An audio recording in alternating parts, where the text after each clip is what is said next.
Wakote ngimago magng'anyo nyakura mga juanga teri nyake county makisumu kama oganda makwan gi ohewa 4,500 gweng makakola umbaka sub county manyande county makisumu kwanolal bang midhiero maroula monjo gi kendo daro gi emechgi.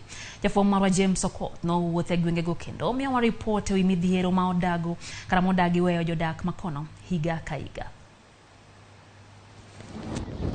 Gweng makakola kano ombaka Chaloma onimo AP.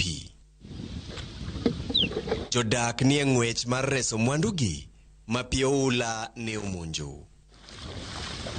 Kaka koth medore e kaka midhiero mar oula kod kethruok mar mwandu medo himogi. Oula jimbore kalore ni aora Nyando bende opong' kendo keyo pige e gwenge ma alwora no. Achiedh nade okwako jodak. Ochuno jolupo moko manamlo lwe mondo ojuang tijegi mapile kendo ochop ores oganda mapio dinonegi emier.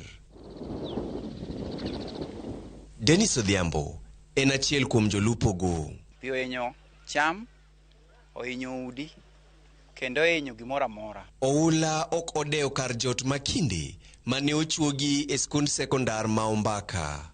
Oganda manyocha oringo ojote skundno koro dang'ni kagimanyo kar resruok machielo. Ka oulo muomo, pi manam, biro monjowa, sa otieno, ka jinindo, samoro biro odiochieng', ten pi ma biro gi teko ne te, makata kaka inyalo konyo giri onge, ka achiel gi nyithindo ka achiel gi jamni.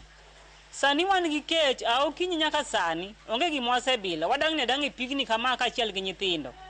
Kamonyalo gure kendo onge, kamonyalo dhi pod wamenyo kwa manyo udi mwanyalo jote.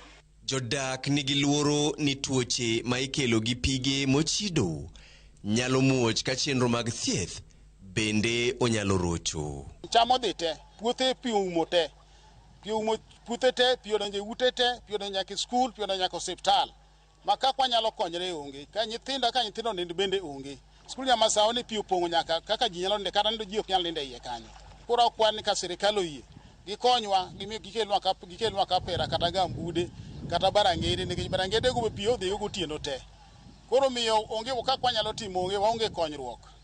Wategi ya sirikal, nik sirikal amur kuyiro mondo konywa. Gima duong' monego gitimnwa en wach nyando. Nyando wan wawegi ok wanyal nyale nikech gimodwaro samoro oganda man ka ok nyal nyalo.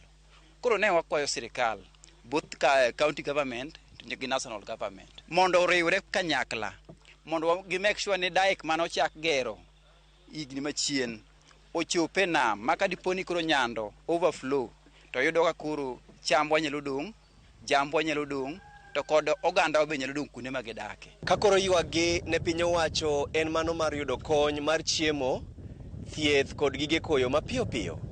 Geno gi en ni piny owacho biro keto okang' makare mar tieko ywak makinde ka kinde, higa ka higa ma midhiero mar ohula monjogi.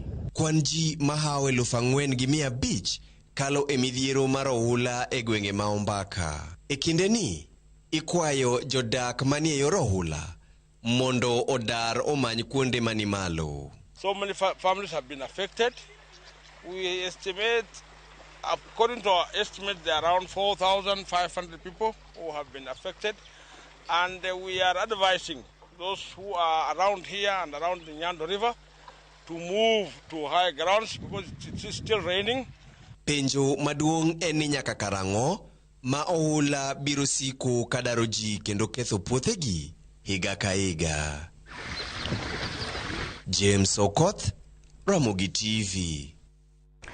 Kwa the county